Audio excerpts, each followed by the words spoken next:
حاجی صاحب نے آخری عمر میں فیکٹری لگا لی اور وہ 24 گھنٹے فیکٹری میں رہنے لگے۔ وہ 16 سے 18 گھنٹے دفتر میں کام کرتے تھے اور جب تھک جاتے تھے تو فیکٹری کے گیسٹ ہاؤس میں سو جاتے تھے۔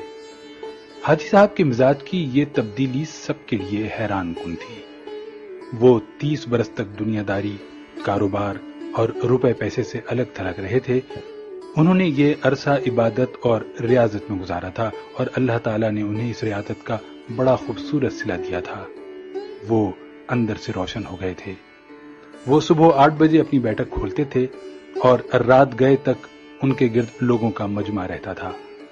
لوگ اپنی اپنی حاجت لے کر ان کے پاس آتے تھے۔ وہ ان کے لیے دعا کا ہاتھ بلند کر دیتے تھے اور اللہ تعالیٰ سائل کے مسائل حل فرما دیتا تھا۔ اللہ تعالیٰ نے ان کی دعاؤں کو قبولیت سے سرفراز کر رکھا تھا، لیکن پھر اچانک حاجی صاحب کی زندگی نے پلٹا کھایا۔ وہ ایک دن اپنی گدی سے اٹھے، بیٹھک بند کی، اپنے بیٹوں سے سرمایہ لیا اور گارمنٹس کی ایک درمیانے درجے کی فیکٹری لگا لی۔ انہوں نے اس فیکٹری میں 500 خواتین رکھی، خود اپنے ہاتھوں سے یورپی خواتین کے لیے کپڑوں کے نئے ڈیزائن بنائے، یہ ڈیزائن یورپ بھجوائے، باہر سے آرڈرز آئے اور حاجی صاحب نے مال بنوانا شروع کر دیا۔ یوں ان کی فیکٹری چل نکلی اور حاجی صاحب دونوں ہاتھوں سے ڈالرز سمیٹنے لگے۔ دنیا میں اس وقت گارمنٹس کی کم و بیش لاکھوں فیکٹریاں ہوں گی اور ان فیکٹریوں کے اتنے ہی مالکان ہوں گے، لیکن ان لاکھوں مالکان میں حاجی صاحب جیسا کوئی دوسرا کردار نہیں ہوگا۔ پوری دنیا میں لوگ بڑھاپے تک کاروبار کرتے ہیں اور بعض ہزار روپے پیسے اور اکاؤنٹ سے تائب ہو کر اللہ اللہ شروع کر دیتے ہیں، لیکن حاجی صاحب ان سے بالکل الٹ ہیں۔ انہوں نے 35 سال کی عمر میں کاروبار چھوڑا، اللہ سے لو لگائی، لیکن جب وہ اللہ کے قریب ہو گئے تو انہوں نے اچانک اپنی آباد خانقاہ چھوڑی اور مکروہات کے گڑھے میں چھلانگ لگا دی۔ وہ دنیا کے واحد بزنس مین ہیں جو فیکٹری سے درگاہ تک گئے تھے اور پھر درگاہ سے واپس فیکٹری پر آ گئے۔ حاجی صاحب کی کہانی ایک کتے سے شروع ہوئی تھی اور کتے پر ہی آ کر ختم ہوئی۔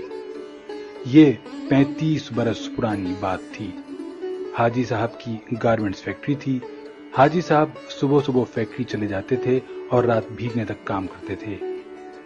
ایک دن وہ فیکٹری پہنچے تو انہوں نے دیکھا کہ ایک درمیانے قد کاٹ کا کتا گھسٹ گھسٹ کر ان کے گودام میں داخل ہو رہا ہے۔ حاجی صاحب نے غور کیا تو پتا چلا کہ کتا شدید زخمی ہے، شاید وہ کسی گاڑی کے نیچے آ گیا تھا جس کے باعث اس کی 3 ٹانگیں ٹوٹ گئی تھیں اور وہ صرف ایک ٹانگ کے ذریعے اپنے جسم گھسیٹ کر ان کے گودام تک پہنچا تھا۔ حاجی صاحب کتے پر بڑا رحم آیا۔ انہوں نے سوچا وہ کتے کو جانوروں کے کسی ڈاکٹر کے پاس لے جاتے ہیں، اس کا علاج کراتے ہیں اور جب کتا ٹھیک ہو جائے گا تو وہ اسے گلی میں چھوڑ دیں گے۔ حاجی صاحب نے ڈاکٹر سے رابطے کے لیے فون اٹھایا، لیکن نمبر ملانے سے قبل ان کے دل میں ایک انوکھا خیال آیا اور حاجی صاحب نے فون واپس رکھ دیا۔ حاجی صاحب نے سوچا کتا شدید زخمی ہے، اس کی 3 ٹانگیں ٹوٹ چکی ہیں، اس کا جبڑا زخمی ہے اور پیٹ پر بھی چوٹ کا نشان ہے، چنانچہ کتا اب روزی روٹی کا بندوبست نہیں کر سکتا۔ حاجی صاحب نے سوچا اب دیکھنا یہ ہے کہ قدرت اس کتے کی خوراک کا بندوبست کیسے کرتی ہے۔ حاجی صاحب نے مشاہدے کا فیصلہ کیا اور چپ چاپ بیٹھ گئے۔ وہ کتا سارا دن گودام میں بے ہوش پڑا رہا۔ شام کو جب اندھیرا پھیلنے لگا تو حاجی صاحب نے دیکھا ان کی فیکٹری کے گیٹ کے نیچے سے ایک دوسرا کتا اندر داخل ہوا۔ کتے کے منہ میں ایک لمبی سی بوٹی تھی۔ کتا چھپتا چھپاتا گودام تک پہنچا، زخمی کتے کے قریب آیا، اس نے پاؤں سے زخمی کتے کو جگایا اور بوٹی اس کے منہ میں دے دی۔ زخمی کتے کا جبڑا حرکت نہیں کر پا رہا تھا، چنانچہ اس نے بوٹی واپس اگل دی۔ صحت مند کتے نے بوٹی اٹھا کر اپنے منہ میں ڈالی، بوٹی چبائی اور جب وہ اچھی طرح نرم ہو گئی تو اس نے بوٹی کا لقمہ سا بنا کر زخمی کتے کے منہ میں دے دیا۔ زخمی کتا بوٹی نگل گیا۔ اس کے بعد وہ کتا گودام سے باہر آیا، اس نے پانی کے حوض میں اپنی دم گیلی کی، واپس گیا اور دم زخمی کتے کے منہ میں دے دی۔ زخمی کتے نے صحت مند کتے کی دم چوس لی۔ صحت مند کتا اس کارروائی کے بعد اطمینان سے واپس چلا گیا۔ حاجی صاحب مسکرا پڑے۔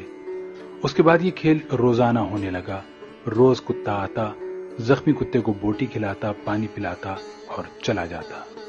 حاجی صاحب کئی دنوں تک یہ کھیل دیکھتے رہے۔ ایک دن حاجی صاحب نے اپنے آپ سے پوچھا، وہ قدرت جو اس زخمی کتے کو رزق فراہم کر رہی ہے، کیا وہ مجھے 2 وقت کی روٹی نہیں دے گی؟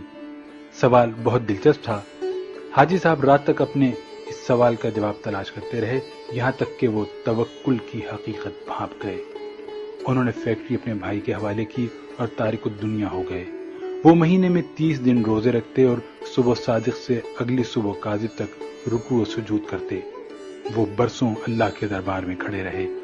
اس عرصے میں اللہ انہیں رزق بھی دیتا رہا اور ان کی دعاؤں کو قبولیت بھی، یہاں تک کہ وہ صوفی بابا کے نام سے مشہور ہو گئے اور لوگ ان کے پاؤں کی خاک کا تعویذ بنا کر گلے میں ڈالنے لگے۔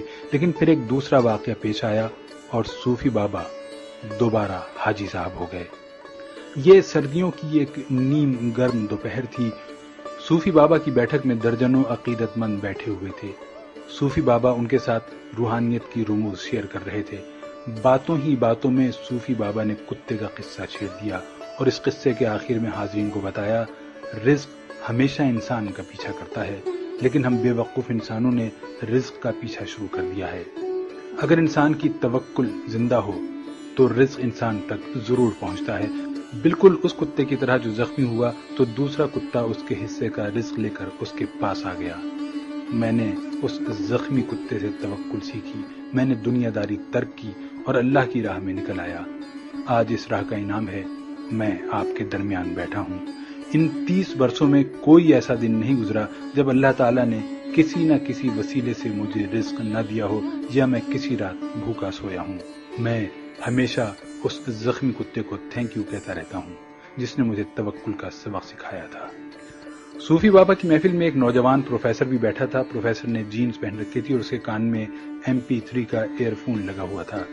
نوجوان پروفیسر نے ایئر فون اتارا اور قہقہ لگا کر بولا، صوفی بابا، ان دونوں کتوں میں افضل زخمی کتا نہیں تھا، بلکہ وہ کتا تھا جو روز شام کو زخمی کتے کو بوٹی چبا کر کھلاتا تھا اور اپنی گیلی دم سے اس کی پیاس بجھاتا تھا۔ کاش آپ نے زخمی کتے کے توکل کے بجائے صحت مند کتے کی خدمت، قربانی اور ایثار پر توجہ دی ہوتی تو آج آپ کی فیکٹری 500-600 لوگوں کا چولہا جلا رہی ہوتی۔ صوفی بابا کو پسینہ آ گیا۔